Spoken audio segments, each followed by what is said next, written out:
G'day, how you doing? Adam Williams here from Easy Way Photography. In this video, we're going to go behind the layers of one of my most favourite images, and in doing so, I hope to highlight the fact that very simple techniques and a simple workflow can come together to make high impact photography. So let's go ahead and take a look. And you'll see here we have a really high impact, really dramatic finished image of the fishing village called Hamnoy in the Lofoten Islands of Norway. And if we move over to our layer stack in the bottom right corner and scroll through, you'll see a series of layers, maybe 30, could be as many as 40 there, I haven't counted. Okay, so we're going to go through these layers and see exactly how this particular image comes together. So let me turn off all of those layers, going right back to the background layer here. And there is essentially our background or our base image there. Now this particular base image is in fact two images stitched into a panoramic. We have one image somewhere roughly around about the center here, and then another image for the background. The scene does exist this way. It looks exactly like this from the bridge in Hamnoy. You'll notice the image itself is called Hamnoy postcard layers because it's a very postcard type scene. Everyone that's ever been to Hamnoy generally shoots this fairly iconic scene from the bridge. Now, the very first thing that I've gone and done there is I've stretched the mountain. Okay, so I'm not one to really stick to reality. I'm not overly fussed with reality. I'm just doing things to get drama, get mood, and get that high impact that I'm looking for. Now, this won't be to everyone's taste, I understand that. But as I said, I'm not concerned with telling the story of reality. I'm just concerned about infusing my image with emotion and drama. And I believe by stretching those mountains a little bit like so, they become much more dramatic within this scene. So let's take a quick look at how we go about doing that. I'm just going to click back on the background layer, turning off the stretched mountains. And all I do is grab one of the simple selection tools, in this case the rectangular selection tool. I'm going to select the mountain. I'm trying not to select the tops of the houses because I don't want them to stretch. I want them to stay looking real, if you like. So I'm just selecting the top of the mountain like so. As I said, with the background layer selected, press Command or Control J to duplicate that section, like so. We then press Command or Control T for free transform, and it's just a case of grabbing the top of the free transform box and dragging up to where we like, something like that. We then hit the confirm changes check mark at the top of the page, and we've managed to stretch the mountain like so. Now I'll just delete that layer because I already have that layer, that one there, and let's move on. Now it must have been during the stitching process you might be able to see a little bit of blue on either edge, and the next layer here is just correcting that blue. So there's the blue, and then as I turn that layer, I've corrected for that blue there. That's just using a hue saturation layer, and in fact just turning down the master slider there and then painting that in with a white brush. I then went and grouped all of those together, just so essentially I had a new background grouping which contained all of those changes there. And then moved on. Next we've got a dust removal layer, so you can see a couple of big dust spots there. I've removed those and possibly a couple of others. And that exact technique can be found in the dust removal tutorial. And then moving on up, you can see I've gone and added a whole bunch of new cloud texture. And once again, I'm sure this won't be for everyone, but again, I'm just looking to create that emotive, dramatic type of imagery. And I've gone and dropped in an entire new sky there. And that also is fairly straightforward. Let me just go ahead and duplicate that sky layer so I can show you exactly how I went about that. I'll turn off that background layer for a second, and then I'll delete this mask, just right click, delete layer mask. And you can see we have a brand new sky here. Now I've shot this sky specifically for this purpose. You can see it's a full frame section of the sky. I just love when the light pours through the clouds in this manner that's happening here. And I've shot this image specifically to be used as a drop-in sky on another image. And I think that this particular image is the perfect image to drop in this sky. So we go ahead and place that sky over the top of our image like so, and that's just a case of copying and pasting that particular sky down on top of our layer there. We then add a layer mask and then invert that layer mask by pressing Command or Control and I for invert, B for brush, and with a soft white brush, maybe at around 50 or 60% each, all we do is just softly begin to brush that in. And you can see in this particular image, as that transitions across the top of the hills, it creates this beautiful kind of light effect. It's the absolute perfect sky, in my opinion, to be dropping in over the top. So just a simple soft brush, and we can drop that beautiful sky in straight over the top like so, and you would never know the difference. Once again, I'll just delete that layer and turn on our other dropped in sky there. So you can see, once again, very simple technique. All we're doing is softly brushing in the other sky over the top. We're not worrying about masking too much at all. Moving up, we have a hue saturation layer. And in fact, this hue saturation layer used to be clipped down to the layer below. So it was only affecting the sky, and the way we clip the layer down is just with this little icon here.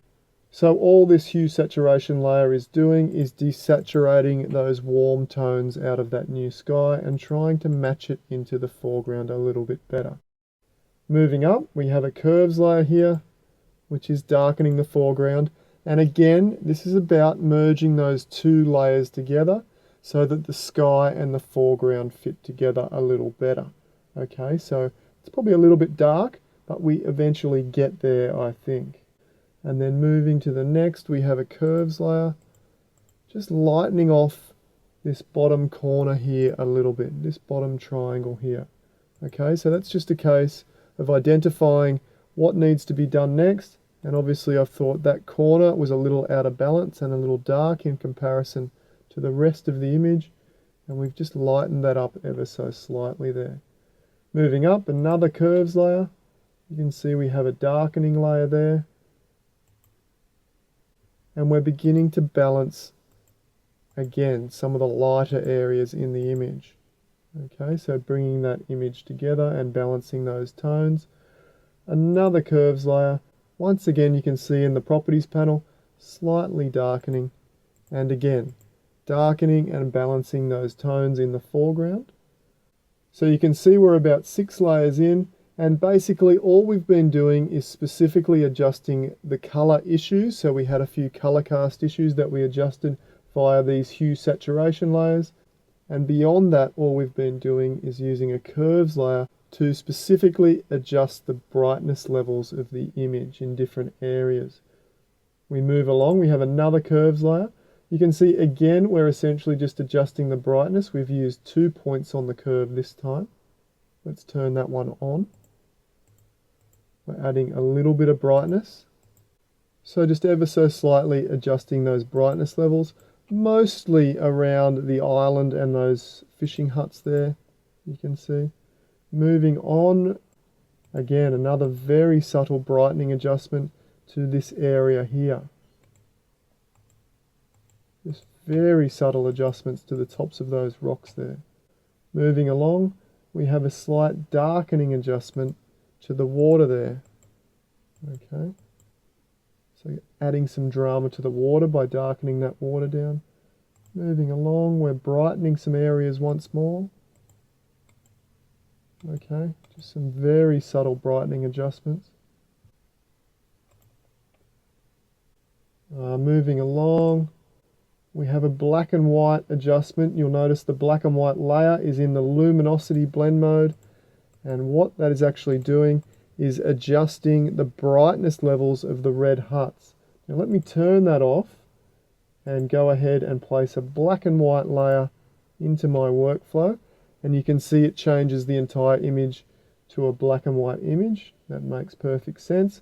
But if we move up to the blend mode here, click on there, move down to luminosity, you can see the color comes back to our image, and that allows us to adjust the luminosity of the image based on the color using these sliders here. So that would have been all I've done, is just increase the luminosity in the reds there. Once again, I'll delete that layer. Okay, so you can see that increased luminosity in the reds there. Next, we have a selective color layer, and you can see I've adjusted the reds. I don't think I've adjusted anything else. No, the yellows, greens, no, they all look like they're on 0. But you can see the reds, we've taken a little of the cyan out, we've added a little magenta, and added a bit of yellow there, which is resulting in much more vibrant red huts, much more like I remember the huts to be. They're a little bit flat and lifeless just there, and then we add this selective color layer by taking out the cyan, increasing magenta and increasing yellow. You can see that we've been able to bring the vibrance back to those huts. You can see we can adjust those colors individually without affecting the rest of the image. So if we, there you go, we can make them even more vibrant by taking the cyan out like that. That looks really nice too. Add a little bit more magenta, a little bit more yellow, and you can see how vibrant those reds are really getting. If we were to take the yellow right out like so and turn up the magenta, we can turn them completely purple. I guess that's not really what I was aiming for here, and although I'm never really overly concerned with reality, as I said, I did particularly love the shade of red that these huts were. So let me just go back.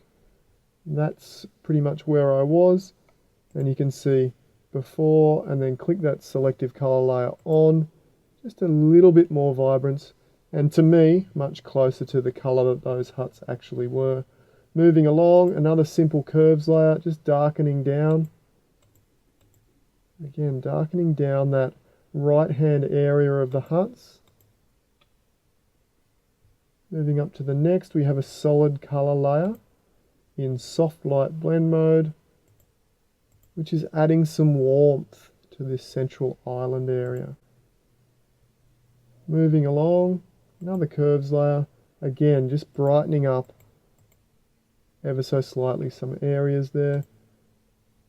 The next curve, just brightening and adding a little bit of contrast into some of the whites in the foreground there, and also into the whites of the sun streaming through those clouds there. The next layer, just another very simple brightening curve, just adjusted that curve up and then painted that in.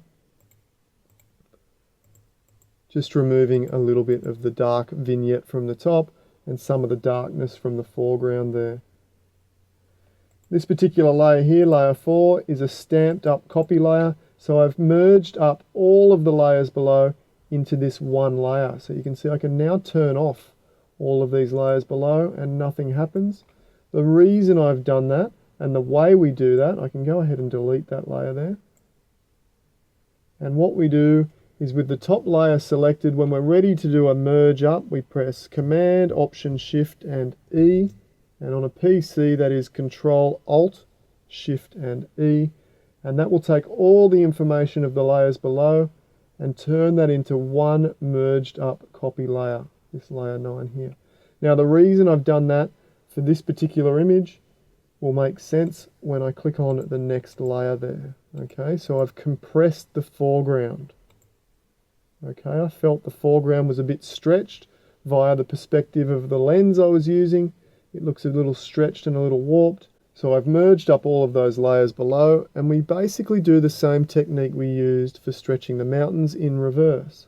I grab the rectangular selection tool and I select the section that I want to compress. I press Command or Control J to duplicate that layer, Command or Control T for free transform, and we can compress that up like so. It's then just a case of cropping the image or blending that bottom section back in. And we have that compression layer there. Moving up, we have another curves layer. Again, just brightening.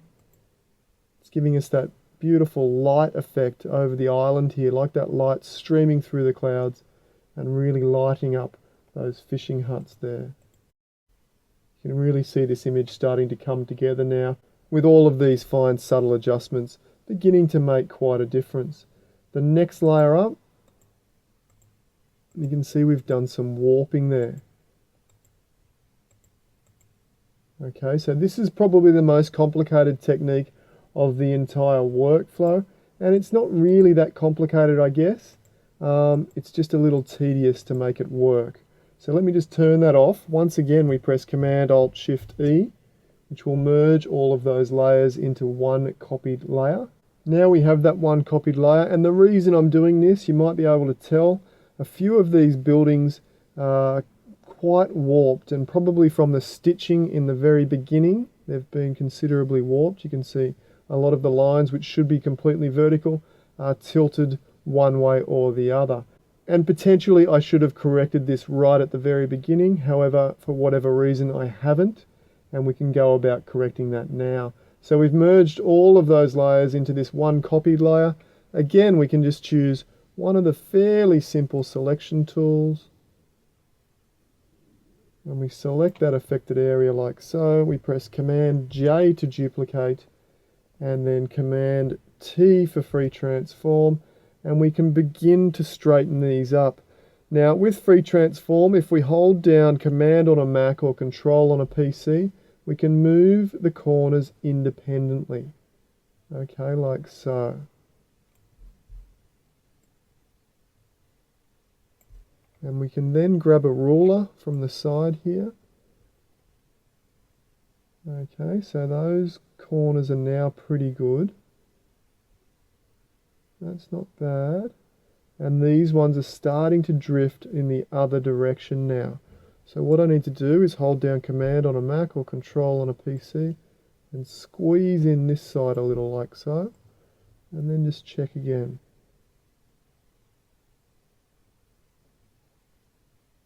Okay, something like that. Pretty happy with most of those corners. You can tweak this a little bit more. Obviously you want it to be absolutely perfect. It's then just a case of getting all of the details to line up as best as we can. You can see along the waterline here, that's not lining up too well. So we can just use our up and down arrows and bring that to line up like so. And then you can also notice that the bottom of the mountain isn't lining up all that nicely either. So what we can do is just stretch this way and this way and keep on doing that back and forth until they line up reasonably well like so. Something like that. Accept that change. Okay, that's looking pretty good. We then go and add a layer mask, B for brush. We turn our opacity and flow up to 100%.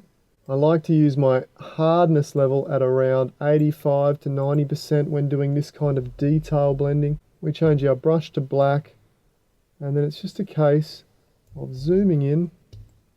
You can see we have these areas that don't match up quite well, so we just follow them down, and eventually you'll find an area like so where everything matches up beautifully.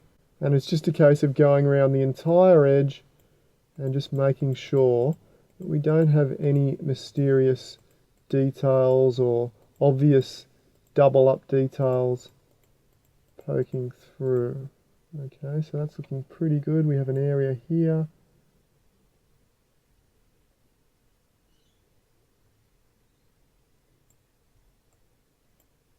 Okay, that's looking pretty good. And then we have this area down here. So you can just use those natural lines of the image.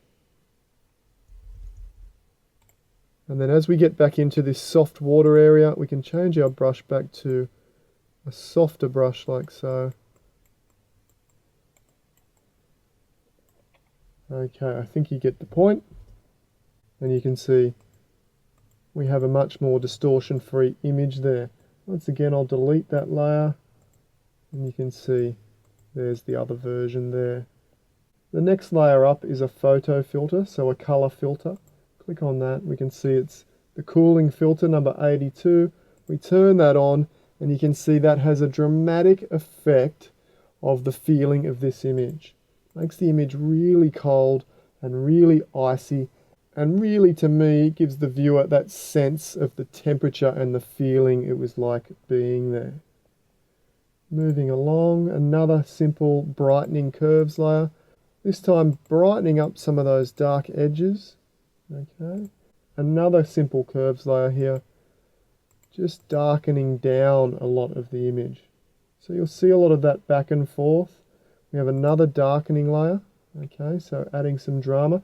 Now often this back and forth that you're seeing will be a result of me revisiting the image at a later date, maybe a day or 2 days or a week later. I'll come back and think, oh, I wish it was a bit darker and moodier, or then I'll come back and then maybe lighten it up again until that day when I come back and I'm completely happy when I open the image, then I consider it to be finished.